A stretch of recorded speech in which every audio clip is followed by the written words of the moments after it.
आज हम लोग इतिहास लेखन की एक नवीनतम पद्धति जिसका प्रयोग 20वीं शताब्दी के अंतिम दिनों में किया गया उसके संबंध में चर्चा करेंगे, जिसको हम लोग सबल्टर्न स्टडीज, जनवादी इतिहास या उपाश्रयी इतिहास के नाम से जानते हैं। वास्तव में जब हमारे मन में विचार आता है कि सबल्टर्न स्टडीज क्या है, तो उसके बारे में संक्षिप्त रूप में आप लोगों को यह जान लेना चाहिए कि सबल्टर्न स्टडीज औपनिवेशिक कालखंड में अभिजात्य आधिकारिक स्रोत से इतर जनता द्वारा जनता के लिए जनता का इतिहास विनिर्मित करने की एक प्रविधि है। सबल्टर्न वास्तव में मिलिट्री के निचले ओहदे के अधिकारी के लिए प्रयुक्त किया जाता था और कालांतर में अर्थ विस्तार पाकर यह शब्द अधीनस्थता का एक प्रतीक बन गया। इतालवी विद्वान अंतोनियो ग्राम्सी ने अपनी रचना प्रिजन नोटबुक में सबल्टर्न शब्द को प्रस्तुत किया था। इसकी उन्होंने व्याख्या की थी और उन्होंने सबल्टर्न पद का प्रयोग समाज के गौड़, दलित, उत्पीड़ित और मुतगालिब लोगों के परिप्रेक्ष्य में उन्होंने किया था। सबल्टर्न अध्ययन समूह के रूप में 20वीं सदी के 8वें दशक में दक्षिण एशियाई इतिहास और समाज के अध्ययन करने वाले इतिहासकारों का एक समूह अकादमिक परिदृश्य पर उपस्थित हुआ, जिसने सबल्टर्न अध्ययन ग्रंथमाला के अंतर्गत समूहबद्ध होकर इतिहास की एक समानांतर वैकल्पिक धारा को विकसित करने का कार्य किया। 1982 में से लेकर 1999 तक 10 खंडों में ऑक्सफोर्ड यूनिवर्सिटी प्रेस से प्रकाशित सबल्टर्न अध्ययन श्रृंखला में औपनिवेशिक भारत के इतिहास को जहां विनिर्मित करने का प्रयास किया गया, वहीं भारत में राष्ट्र के भीतर एक बड़े समूह के रूप में मुख्य धारा से विवर्जित सबल्टर्न अस्मिता ने जातीयता की अवधारणा को भी प्रश्नबद्ध किया या उस पर प्रश्न चिन्ह लगाया।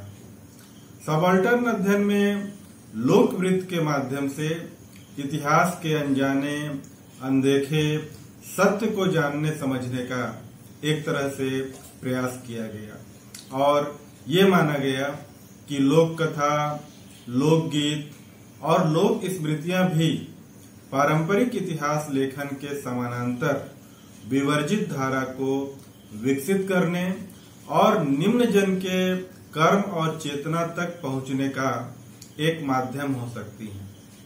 सबल्टर्न इतिहासकारों ने यह धारणा प्रस्तुत की कि औपनिवेशिक दास्ता से ग्रस्त या उभर चुके राष्ट्र में राष्ट्रवादी इतिहास का लिखा जाना जातीय गौरव का प्रतीक बन गया है। राष्ट्रवादी इतिहासकारों द्वारा उपनिवेश विरोधी चेतना के निर्माण हेतु समृद्ध विरासत को पुनर्जीवित करने का प्रयास किया जाता है। इस विचारधारा को ने जातीयता और राष्ट्र के मूलभूत अवधारणा पर प्रश्न चिन्ह लगा दिया। इन्होंने समस्त राष्ट्रवादी इतिहास लेखन में अभिजनवादी कहकर अपर्याप्त घोषित कर दिया। साथ ही साथ स्वातंत्र्योत्तर भारत के इतिहासकारों के समक्ष चुनौती रखी कि वे औपनिवेशिक भारत और स्वतंत्रता संघर्ष के इतिहास को सबल्टर्न इतिहास के रूप में अर्थात उस साधारण जनता के दृष्टिकोण से प्रस्तुत करें जिनकी राष्ट्रीय चेतना और प्रतिरोध का नेतृत्व हमेशा अभिजात प्रभावशाली राष्ट्रीय नेताओं द्वारा किया गया। प्रसिद्ध सबल्टर्न अध्येताओं में विशेष तौर पर रंजीत गुहा, पार्थ चटर्जी, इन लोगों का नाम मुख्य रूप से आता है, जिन्होंने इस लेखन को प्रस्तुत करने में मुख्य भूमिका निभाई। सबाल्टर्न स्टडीज के बारे में यह कहा जाता है कि इस विचारधारा के इतिहासकार परंपरागत इतिहास लेखन से असंतुष्ट रहे और उन्होंने अपने असंतोष को विविध रूपों में प्रकट किया। इनके बारे में यह कहा जाता है कि सबाल्टर्न अध्ययन यानी निचले स्तर की जनता का अध्ययन जन आधारित इतिहास का अध्ययन है और इसमें पहले के सारे अध्ययन को, सारे इतिहास लेखन को एक तरह से खारिज करने का कार्य किया। खारिजों की सूची में मार्क्सवादी परिप्रेक्ष्य वाले इतिहास लेखन भी आते हैं, जिसमें अभिजात वर्ग का, जिसे इतिहास अभिजात वर्ग का इतिहास दर्शन कहा गया और इस पुराने सीमित दृष्टि वाले इतिहास दर्शन की जगह उसको स्थापित करने की बात कही गई, जो जनोन्मुखी या सबाल्टर्न यानी आम जनता की दृष्टि है।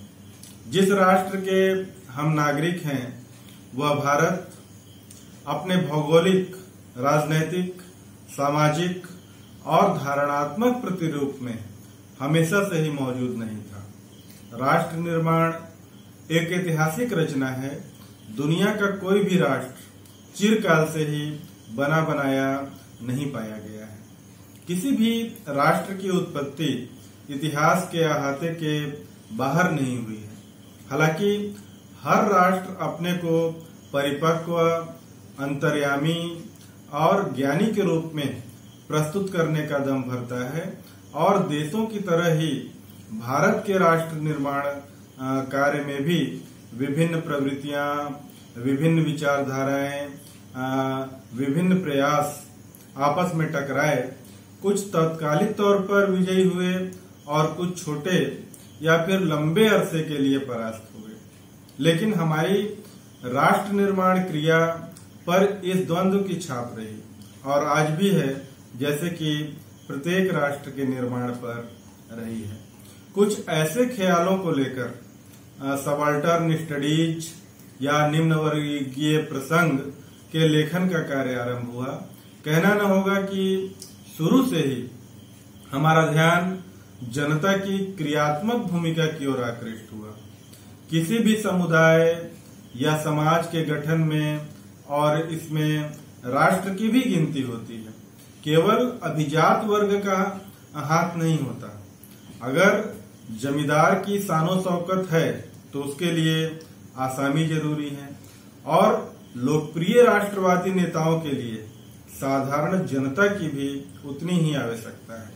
कोई भी समाज केवल अभिजात वर्ग का समाज नहीं होता और किसी भी समाज का इतिहास सिर्फ उसके अभिजात वर्ग का इतिहास नहीं हो सकता। सबाल्टर्न स्टडीज के प्रकाशित होने के पहले ही कई वर्षों से आम जनता इतिहास की पन्नों पर नजर आने लगी थी। बहुधा लेखक इस जनता की गुर्बत और भूखमरी को ही हाईलाइट करने का कार्य करते थे। जनता का दिमाग और दिल, विचारधारा और विकल्प अधिकांश इतिहासकारों के लिए नगण्य रह जाते थे। अगर यदा कदा ऐसे दरिद्र सुदामा कार्यशील होते थे तो उसके बारे में कहा जाता है कि वे केवल पेट के वास्ते ये कार्य करते हैं। यही कारण है कि हम भारतीय अभिजात जन की सोच और फिक्र, मर्म और भेद, आकांक्षाएं, तमन्ना, आशा, निराशा, कथन, पठन, पाठन, मनन और के बारे में सब कुछ जानते हैं। वहीं जनता के बारे में हमारी जानकारी सतही और छिछली रही है। सबाल्टर्न स्टडीज में हमारा प्रयास आम जनता, जिसमें गरीब हैं, किसान हैं, चरवाहे हैं, कामगार हैं, मजदूर हैं, दलित जातियां हैं, स्त्री समाज आदि की उद्रावस्था तक ही सीमित न रहकर उनके सोच विचार तक पहुंचने का एक उद्देश्य रहा है। प्रोफेसर रामलखन शुक्ल ने लिखा है कि इतिहास लेखन की जो स्थापित परंपराएं रहीं, उनकी कमियों से बचने के लिए सबाल्टर्न अध्ययन के प्रतिपादक रंजीत गुहा ने मुख्यतः 2 प्रकार के नए प्रयोगों पर जोर दिया। एक यह कि भारतीय समाज को एक समरूप समाज या प्रतियोगी गठबंधनों के जमघट या बने बनाए सामाजिक वर्गों एवं उत्पादन संबंधों के माध्यम से देखने की बजाय कुलीनों एवं दलितों के विभाजन पर आधारित समाज के रूप में देखने का उन्होंने सुझाव दिया। इसका कारण यह दर्शाया कि जो पूंजीवादी परिणति से पहले तथा परिपक्व वर्ग चेतना के उद्भव से पूर्व मजदूरों, किसानों तथा कबीलों इत्यादि के बिल्कुल अलग अलग और अनन्य वर्गों के रूप में देखने के स्थान पर घनिष्ठ पारिवारिक संबंधों, स्थानीय परस्परता एवं मिलीजुली लोक चेतना तथा एक जैसे शोषण अनुभव के आधार पर गहराई से जुड़े हुए दलित समुदायों के रूप में देखना कहीं अधिक उपयोगी है। वास्तव में इसी नजरिए के कारण इस तरह के इतिहास लेखन को सामूहिक रूप से सबाल्टर्न या अधीनस्थों या दलितों के अध्ययन का नाम भी मिला है। यद्यपि इस नाम विशेष से इस परंपरा के सभी इतिहासकार स्वयं पूर्णतया संतुष्ट नहीं है। यह सच है कि आधुनिक भारत के इतिहास में दलितों के अध्ययन को यूरोप की तरह आम आदमी का इतिहास या निम्न वर्गों का इतिहास भी कहा जा सकता था, परंतु मोटे तौर पर ये सभी इतिहासकार यह मानते हैं कि ऐतिहासिक विश्लेषण में शोषण एवं प्रभुत्व की विषमताओं पर ध्यान देना महत्वपूर्ण है। प्राक पूंजीवादी समाजों के संदर्भ में यह कार्य जनता को कृत्रिम रूप से अलग अलग वर्गों में विभाजित करके देखने की बजाय दलित समाज के समुचित अध्ययन के माध्यम से अधिक सार्थकता से किया जा सकता है। दलित समाज के विशिष्ट ऐतिहासिक अध्ययन की आवश्यकता के अलावा सबाल्टर्न सिद्धांत के प्रतिपादकों ने इस बात पर भी जोर दिया कि दलितों को पेट से सोचने वाले निर्विवेक जाहिल लोगों के रूप में देखने की बजाय उनकी चेतना एवं मानसिकता को समझने पर इतिहासकारों द्वारा विशेष ध्यान दिया जाए। वह चाहे इनके अपने विद्रोहों का इतिहास हो या कुलीनों द्वारा नियंत्रित आंदोलनों में इनकी भागीदारी और बलिदानों की दास्तां हो, अथवा रोजमर्रा के जीवन में ही दलितों पर निरंतर घटित होने वाले शोषण के अनुभव। ये सभी गहराई से तभी समझे जा सकते हैं जब आम आदमी के नजरिए, उसकी सोच और उसकी आह की गूंज इतिहासकार अच्छी तरह समझ सकें और प्राथमिक स्रोतों के रचनात्मक अध्ययन द्वारा इतिहास के पृष्ठों में उसे समाहित कर सकें, उसे उतार सकें। सबाल्टर्न इतिहासकारों के अनुसार बड़े बड़े रिवोल्ट में भाग लेने वाले लोगों की सोच हमेशा उनके तथाकथित कुलीन और पढ़े लिखे नेताओं से पूरी तरह मेल नहीं खाते, बल्कि उनके अपने अनुभवों और जरूरतों पर आधारित होती हैं तथा अपनी सांस्कृतिक परंपराओं से जुड़ी होती हैं। उसका अपना एक अस्तित्व और अपनी सापेक्ष स्वायत्तता, रिलेटिव ऑटोनॉमी होती है, जिसका विशिष्ट अध्ययन आवश्यक है। लेकिन दलित समुदायों की चेतना तथा मानसिकता का वास्तविक स्वरूप क्या है, उसकी बुनियादी समानताएं तथा समय और स्थान के अनुरूप आने वाली विविधताएं क्या हैं, इन बातों पर सबाल्टर्न अध्ययन में मतैक्य नहीं है। परंतु इस बात पर काफी सहमति है कि दलितों की चेतना में शोषण के प्रति विरोध तथा कुलीनों के प्रभुत्व का आम हालातों में विषम मिश्रण मौजूद रहता है। यह चेतना व्यवस्था अथवा सत्ता के टूटने या चरमराने पर स्वतः प्रवर्तित विद्रोहों को अक्सर जन्म दे सकती है। अतः राजनीतिक संगठन के अभाव में भी अफवाहों इत्यादि के माध्यम से ही व्यापक आंदोलनों के रूप में परिवर्तित कर सकती है। परंतु विद्रोहों की दिशा क्या होगी, बाहरी नेतृत्व में दलित वर्गों का संबंध क्या बनेगा, एवं इस परिप्रेक्ष्य में जब हम रंजीत गुहा के विचारों पर दृष्टिपात करते हैं तो उन्होंने प्रतिवाद तथा क्षेत्रीयता जैसे असमान प्रवृत्तियों किस स्थिति में किस रूप में लेंगी, यह अत्यंत विवादास्पद विषय है।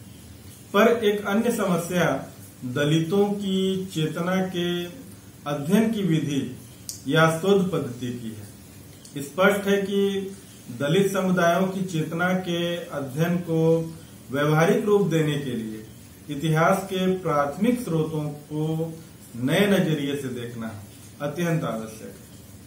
हमने इस चर्चा में ये देखा कि चेतना एवं मानसिकता को समझने का प्रयास अपने आप में काफी दुर्लभ है।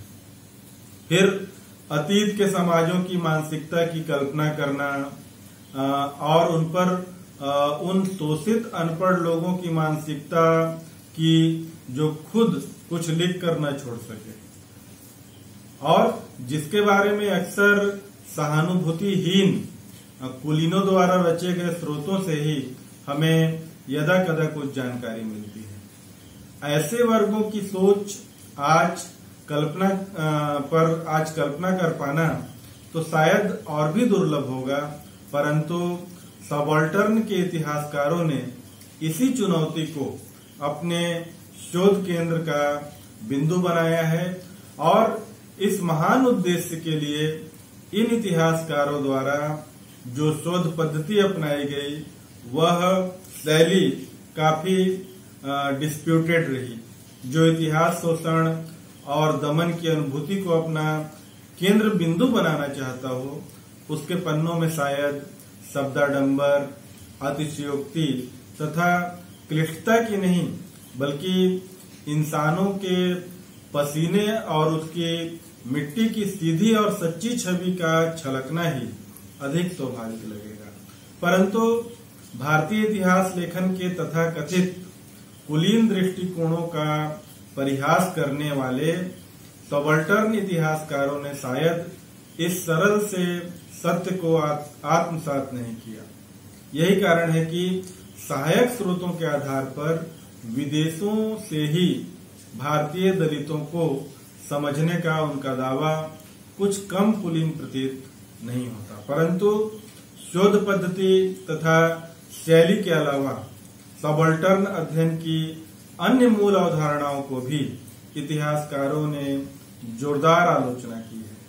इस सिलसिले में एक रोचक बात यह है कि सबाल्टर्न अध्ययन से जुड़े हुए ज्यादातर इतिहासकार मार्क्सवादी विचारधारा से ही निकल कर आए हैं।